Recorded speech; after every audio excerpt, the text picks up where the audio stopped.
Very important topic, a discourse on AI governance that India must shape. यहाँ पे 3 cases लिए गए हैं। सबसे पहले चाइना, यूएस, देन इंडिया का क्या कंट्रीब्यूशन रहेगा, वो सारी चीज।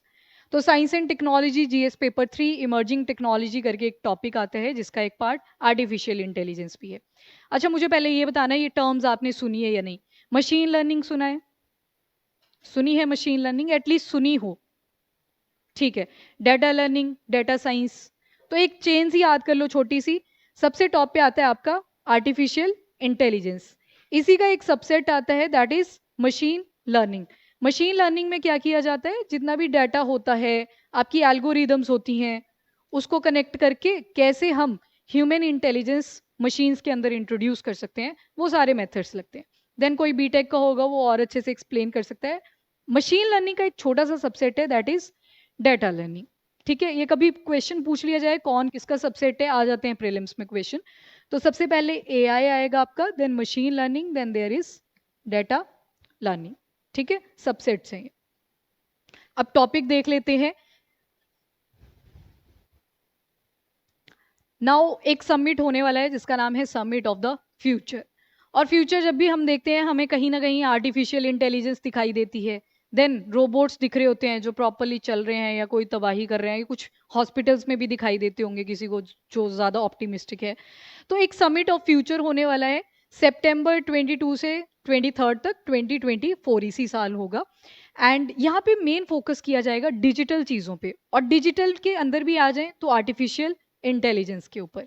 अब ये जो समिट है, यहाँ पे एक टर्म यूज करी गई है, that is global digital compact. अब ऐसे मत सोचना कि क्वेश्चन में लिख दिया आर्टिफिशियल इंटेलिजेंस, तो नो। यहाँ पे सारे के सारे जो भी रिसेंट डिजिटल आपको चीजें ग्रो करती हुई दिखेंगी, वो सब आ जाएंगी। Digital compact, global digital compact क्यों किया जा रहा है?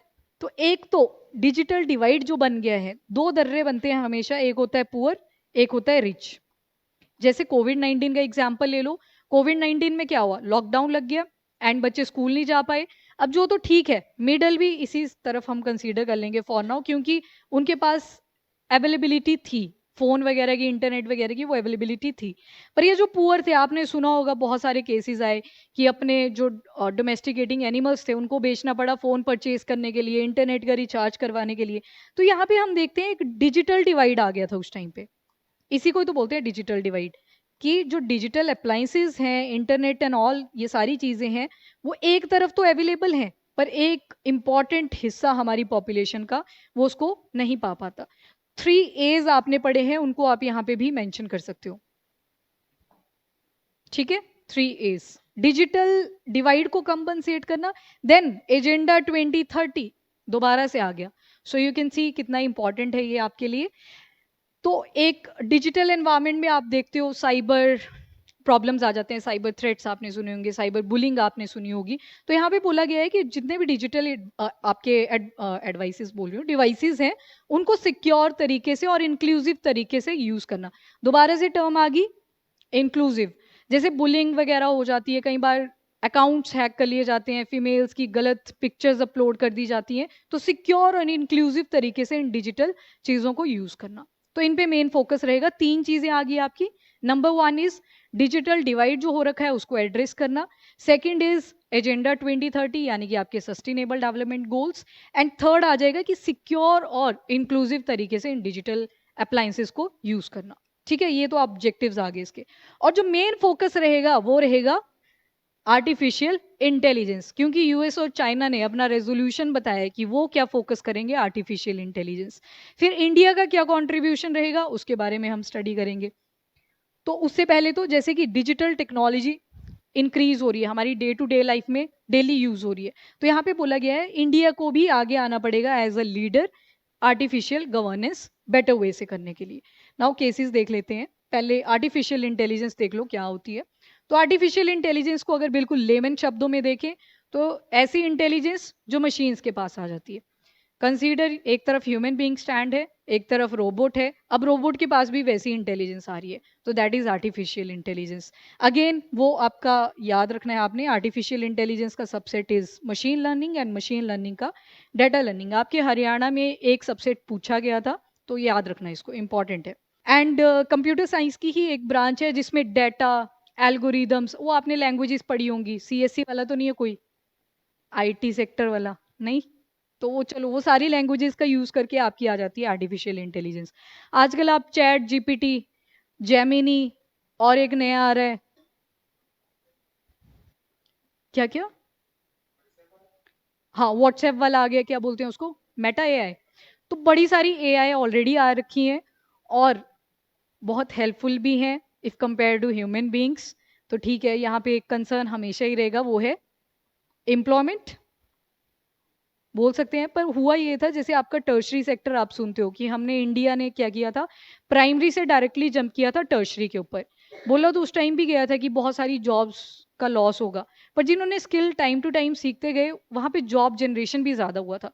तो मे भी वो जब फ्यूचर की बात है वो देखी जाएगी, आगे आएंगी जब बातें। बट एनीवेज, यहाँ पे टर्म किसने कॉइन करी थी, तो 1956 में जॉन मैककार्थी ने कॉइन करी थी। तो ये तो बिल्कुल ही फैक्चुअल सी चीजें थी। नाउ यूएन ने क्या रेजोल्यूशन लिया है, नाउ टर्म्स पे जाना। अब देखो यूएसएसआर का यहाँ पे कोई रोल नहीं है, यानी कि रशिया का कोई रोल नहीं है, क्योंकि रशिया इज क्वाइट बिजी और ड्रोन्स के ऊपर ज्यादा फोकस है इस टाइम पे, डिफेंस टेक्नोलॉजी पे ज्यादा फोकस है। पर वहां पे बात करें अगर यूएस और चाइना, तो ये तो हैवी कॉम्पिटिटर बन रखे हैं इस टाइम पे हर चीज में। US is insecure right now कि कहीं चाइना आगे ना निकल जाए किसी फील्ड में। वैसे ही जब एआई यानी कि समिट ऑफ फ्यूचर की बात जब करी गई, तो यूएस और एक तरफ से चाइना इमर्ज हुआ, फिर इंडिया की तरफ सबकी गर्दनें मुड़ी कि ये क्या बोलेंगे। तो यूएस ने अपना रेजोल्यूशन लिया है कि हम आर्टिफिशियल इंटेलिजेंस को इस तरह से यूज करवाएंगे कि वो सेफ हो, सिक्योर हो और ट्रस्टवर्दी हो। ठीक है, सस्टेनेबल डेवलपमेंट में। अब देखो सिक्योरिटी के ऊपर आपको साउंड कर रहा होगा ये, safe, secure, trustworthy AI for sustainable development. तो एआई रेगुलेशन, अभी इनके ना इस टारगेट के ऊपर फोकस करना, सेफ, सिक्योर एंड ट्रस्टवर्दी, क्योंकि इसको आपको कंपेयर करना पड़ेगा चाइना के साथ, देन इंडिया के साथ। उसके बाद बोला गया है कि हम एथिकल वैल्यूज इंट्रोड्यूस करेंगे जब भी कोई आर्टिफिशियल मॉडल लेके आएंगे मार्केट के अंदर। तो इन्होंने फोकस किया मेनली सिक्योरिटी के ऊपर। अब चाइना का देखना, चाइना ने फोकस किया है, चाइना ने फोकस किया है इक्विटी के ऊपर जी। इन्होंने बोला है कि जिस जहां जहां पे डिजिटल डिवाइड है, जिस कंट्री के पास ये डिजिटल चीजें अवेलेबल नहीं है, हम उनको साथ में लेके चलेंगे। एट दी एंड आप देखोगे ना तो यूएस आने वाला है ना तो चाइना आने वाला है, दोनों अपना अपना नेशनल इंटरेस्ट देखने वाले हैं कि अपने को क्या फायदा होगा, एंड यही रहेगा। ठीक है, फिर मुड़गी गर्दन किसकी तरफ, इंडिया की तरफ, कि इंडिया का क्या क्या रोल रहेगा। नाउ इंडिया भी काफी डिप्लोमेसी में आगे निकल चुका है, आप बार बार फॉरेन अफेयर मिनिस्टर के बारे में सुनते रहते हैं। तो यहाँ पे आप देखोगे इनका जो रोल रहेगा इस टाइम, फोकस किया जा रहा है लीडरशिप के ऊपर। ठीक है, कि इंडिया भी आगे आए, लीडरशिप में दिखाएं, क्योंकि हम एक टर्म पढ़ते हैं दैट इज ग्लोबल साउथ। और जो ग्लोबल साउथ है उसका राजा किसको माना जाता है, इंडिया को माना जाता है, कि जो लीडर हैं वो कहीं ना कहीं इंडिया के हैं। नाउ ये आपको हाईलाइटेड सी कंट्रीज दिखेंगी, दैट इज ग्लोबल साउथ। ये लेटिन अमेरिका आ गया, साउथ अमेरिका, अफ्रीकन यूनियन, यहाँ पे वेस्ट एशिया आ गया आपका, देन मिडल ईस्ट एशिया आ गया, इंडिया आ गया, फिर यहाँ पे साउथ ईस्टर्न कंट्रीज आ गई। ऑस्ट्रेलिया को डेवलप्ड है इस वजह से नहीं है यहाँ पे इंक्लूडेड, ये डेवलप्ड की कैटेगरी में है। बाकी सारी कंट्रीज को अगर नोटिस करोगे आप, तो ये सारी अभी डेवलपिंग स्टेज में है। कुछ अंडर डेवलप भी आपको दिख जाएंगी, कुछ अभी डेवलप हो रही हैं, रास्ते में है। इवन हम भी अभी क्या है, डेवलपिंग स्टेज में है। ठीक है, तो यहाँ पे जो किंग माना जाता है, लीडर माना जाता है कहीं ना कहीं, वो इंडिया को माना जाता है। अच्छा ये मैप देख लेना, ये यहाँ पे छोटा हो तो वो गलत है, यहाँ पे गलत वाला लग गया। ये देख लो इस चीज को, ये आपको पता भी होना चाहिए, कल को आप टीचिंग करोगे। देखो यहाँ पे ना इसको शॉर्ट सा दिखाया और इधर को ज्यादा दिखाया हुआ है, इसका मतलब होता है कि जो पीओके वाला एरिया है वो पाकिस्तान में शो करा गया है। It should be like this, ऐसे। ठीक है, तो इसका मतलब होता है कि अभी हिस्सा तो इंडिया का ही है, ऑफिशियली किसी का नहीं है, ऑल दो conflict is going on. But ये वाले मैप का भी थोड़ा सा ध्यान रखना। तो ये सारा पार्ट आ जाएगा आपका ग्लोबल साउथ। कल को ग्लोबल साउथ बोला जाए तो ये सारी कंट्रीज आपके दिमाग में आ जानी चाहिए। मैप हो चुका है ना, तो अब आप अज्यूम कर सकते हो। चलो नेक्स्ट करते हैं। नाउ इंडिया का यहाँ पे बोला गया है कि मेन फोकस हमें इंफ्रास्ट्रक्चर में प्रॉब्लम आ रही है तो वहां पे करने की जरूरत है। अपने पास हाई क्वालिटी डाटा आ जाता है, इंटरनेट की प्रॉब्लम आ जाती है, बाकी ये जो डेवलप्ड नेशंस है ये आगे निकल जाते हैं, हम कहीं ना कहीं लैग कर जाते हैं। फिर उसके बाद यूथ के ऊपर बात आ जाती है, अगेन घूम फिर के यूथ काफी बिजी है रील्स देखने में। ठीक है, instead of becoming a resource, ज्यादा फोकस कहाँ पे मिलेगा, वेस्टेज ऑफ टाइम पे। तो ये प्रॉब्लम आ जाती है। तो इंडिया की इंफ्रास्ट्रक्चरल प्रॉब्लम आपको दिखती ही रहेगी, हमेशा दिखेगी। देन कमिंग टू G20 का मेंशन होने वाला है। G20 2023 में किसने कंडक्ट करवाया था, हमने ही करवाया था, इंडिया ने।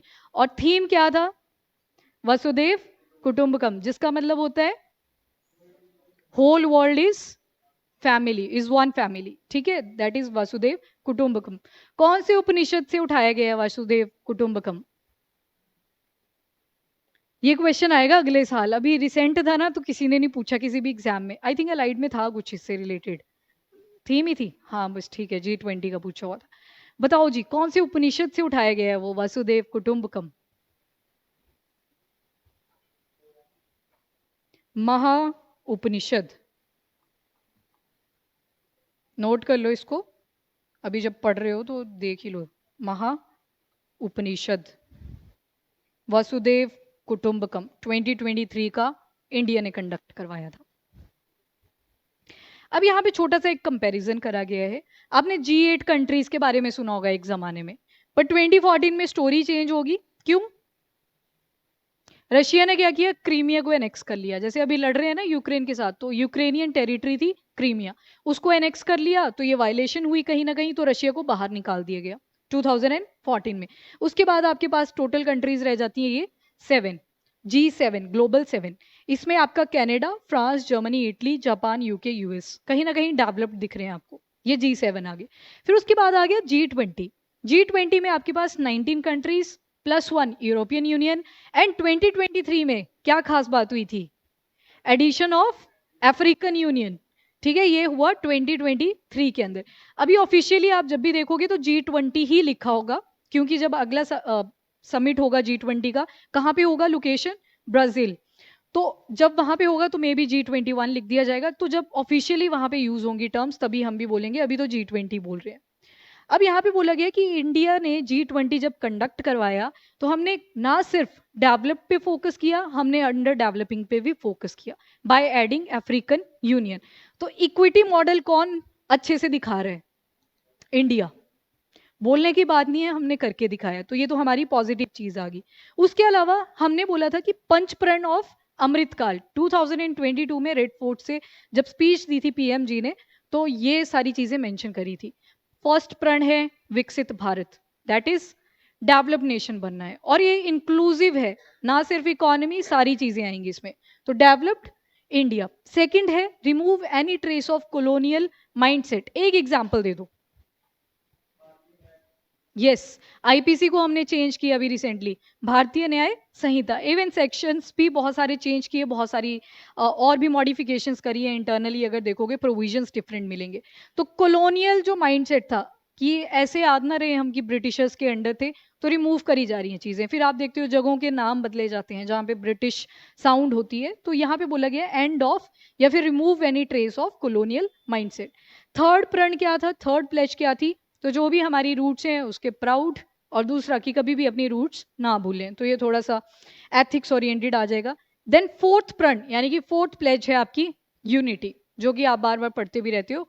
Union is strength, unity in diversity, multiple चीजें पढ़ते हो। एंड फिफ्थ प्रण था sense of duty among the citizens. In short fundamental duties में भी बड़ी सारी चीजें मेंशनड हैं, जो कि मे भी सारी सिटीजन फॉलो नहीं भी करते। तो यहाँ पे बोला गया है कि एटलीस्ट अपनी कंट्री को लेके जो भी आपकी ड्यूटीज बनती हैं उनको फॉलो करें। तो दीज वर द पंच प्रण। अब वापिस से आ जाओ, यहाँ पे क्या चीज आप मेंशन कर सकते हो वाइल राइटिंग दिस, AI के ऊपर लिख रहे हो जब, एक प्रण बता दो जो यूज हो सकता है। ऑनलाइन आप भी बताओ। यस, नेवी का फ्लैग भी, उसका जो एनसाइन था वो भी चेंज किया था। ठीक है, गुड। हाँ जी, क्या बोला, फर्स्ट एक तो डेवलप्ड इंडिया आ गया, ठीक है, और सेकंड को किस कॉन्टेक्स्ट में लिख सकते हो कि टेक्नोलॉजी अपनी हो, बाहर से ना लेनी पड़े। वो तो फिर से वही बात आ गई। अभी रिसेंटली आपने रशिया का केस भी सुना होगा, न्यूक्लियर टेक्नोलॉजी हमें शिफ्ट कर रहे हैं, सुना ये। चलो ठीक है, कोई बात नहीं। और बताओ। फिफ्थ है sense of duty among the citizen, specially यहां पे कौन आएगा, ठीक है, यूनिटी। यस, सारे आ जाएंगे, सारे आ गए, ठीक है। चलो जी, अब 2024, अच्छा ये ट्रायो का एक वर्ड है, उसको अंडरस्टैंड कर लो। जब भी आपके G20 के समिट्स होते हैं वहां पे एक ट्रायोका बनता है। ट्रायोका का मतलब होता है पास्ट, प्रेजेंट एंड फ्यूचर। ये ईयर्स के साथ पूछ लिया जाता है, स्पेशली आपके स्टेट एग्जाम्स में, तो याद रखना इसको। एग्जाम्पल लेते हैं, 2023 का इंडिया ने कंडक्ट करा था, G20 समिट का है ये। यहाँ पे आ गया इंडिया, तो एक मिसाल सी पास करी जाती है, देखा होगा आपने। हमें किसने पास करी थी? Yes, Indonesia. और फ्यूचर में हमने किसको पास करी है? ब्राजील। और ब्राजील का होगा अपना 2024, नवंबर दिसंबर में ये समिट स्टार्ट होते हैं, ठीक है, 2024। अब क्वेश्चन पूछा जा सकता है नेक्स्ट ट्रायोका के ऊपर, ट्राई मतलब 3। अब नेक्स्ट कौन सा आएगा? ब्राजील तो रहेगा, ये तो पास्ट हो जाएगा, ठीक है। तो पहला आएगा आपका ब्राजील, फिर जो नया ऐड करा गया है अफ्रीकन यूनियन, तो उसी की एक कंट्री है साउथ अफ्रीका। देन नेक्स्ट जो रहेगा वो रहेगा यूएस का। ये आ गया 24, ये आ गया 2025, और यहाँ पे आ गया 2026। पूछ लिया जाता है ट्रायोका के ऊपर क्वेश्चन, तो G20 आप पढ़ रहे हो तो याद रखना इसको। हाँ जी, ऐसा कोई बेस नहीं है, ठीक है। कई चीजें अल्फाबेटिकली चलती हैं, पर इसमें कोई अल्फाबेटिक रूल नहीं है, ऐसा कुछ नहीं है। बोला जाता है वैसे, कंट्रोवर्शियल है चीजें कि प्राइम मिनिस्टर जब चेंज हुए तो उसकी वजह से हमें ये लीडरशिप मिली, तो ऐसा कुछ नहीं होता, इससे पहले एक बार मिल चुकी थी, ठीक है, तो ऐसा कुछ नहीं होता। डन जी, ट्रायोका में किसी को कोई डाउट? इस पे आ जाता है प्रीलिम्स में क्वेश्चन, डू रिमेंबर। ओके, अब यहाँ पे बोला गया है कि यूएस का अगर रेजोल्यूशन देखें तो उनका मेन फोकस है सेफ्टी, सिक्योरिटी एंड ऑल, यानी कि कहीं ना कहीं सिक्योर, एथिक्स, ये पॉइंट्स आपको ज्यादा मिलेंगे। वहीं पे चाइना का रेजोल्यूशन हमने देखा इक्विटी के ऊपर है। पर अगर इम्प्लीमेंटेशन की बात आए तो हमारे पास एग्जाम्पल बेस्ट कौन सा रहेगा? अपनी ही कंट्री, दैट इज इंडिया, जहां पे हमने करके दिखाया इन द G20। अब यहाँ पे बोला गया है कि मेन चैलेंजेस क्या हैं आर्टिफिशियल इंटेलिजेंस को लेके। सबसे पहला चैलेंज आता है ब्रिजिंग द डिजिटल डिवाइड। वो जो एक पॉपुलेशन एक तरफ होगी या दूसरी तरफ होगी, एक तरफ सब कुछ अवेलेबल है, एक तरफ नहीं भी है अवेलेबल, तो उसको एड्रेस करना। तो यहाँ पे इंडिया को बोला गया है कि एटलीस्ट ग्लोबल साउथ की साउंड बने आप, ठीक है, क्योंकि आपको लीडर की तरह कंसीडर किया जाता है, तो राइटर ने यहाँ पे फोकस किया है। देन एक यहाँ पे एग्जाम्पल आता है, बार बार हम वर्ड यूज कर रहे हैं सस्टेनेबल। सस्टेनेबल जब भी वर्ड आ रहा है तो कहीं ना कहीं बायोलॉजिकल चीजों को प्रमोट करने की बात करी जा रही है, जो पॉल्यूशन कम से कम करे। और हमने बहुत सारे रेजोल्यूशन भी ले रखे हैं, जैसे 2030 इलेक्ट्रिकल व्हीकल्स की हम बात करते हैं कि 50% तो एटलीस्ट हम यहाँ से डेवलप कर लेंगे 2030 तक। फिर अपना 2047 के रूल्स सॉरी रेजोल्यूशन आ जाते हैं, देन 2050 के आते हैं, 2070 के आ जाते हैं, मल्टीपल रेजोल्यूशंस हमने ले रखे हैं।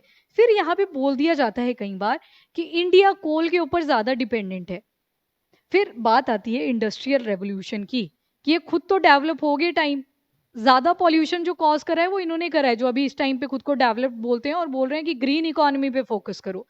तो इंडिया ने ये चीज यूनाइटेड नेशन जनरल असेंबली में पहले ही क्लियर कर दी थी कि हम अभी डेवलपिंग स्टेज में हैं, ऑल्दो हम अपने रेजोल्यूशन यहाँ पे पूरी करने की ट्राई करेंगे। तो that is the second thing. यहाँ पे इंडस्ट्रियल रेवोल्यूशन को आप मेंशन कर सकते हो कि हमारे पास ऑल्दो रिसोर्सेज कम हैं compare to the developed nation, और हमारे अगर लीडरशिप की बात करी जाए तो वो डेवलपिंग नेशंस के कॉन्टेक्स्ट में आ रही है। ग्लोबल साउथ तो ऑलरेडी वैसे डेवलपिंग स्टेज में है, कुछ अंडर डेवलप्ड आपको मिल जाएंगे। तो इंडस्ट्रियल एवोल्यूशन को एज अ केस स्टडी आप यहाँ पे यूज कर सकते हो, ठीक है, क्योंकि अपने पास कहीं ना कहीं उनसे रिसोर्सेज अगर कंपेयर किए जाए तो कम है इंडियंस के पास। उसके बाद अच्छा, ग्लोबल साउथ वाला ये हो गया। Now this is your practice question, इसको ऐड कर लो। पूरा डिटेल में अभी देखेंगे जब आपका साइंस एंड टेक का जो है स्टैटिक वाला पार्ट कवर करेंगे, इसको नोट कर लो।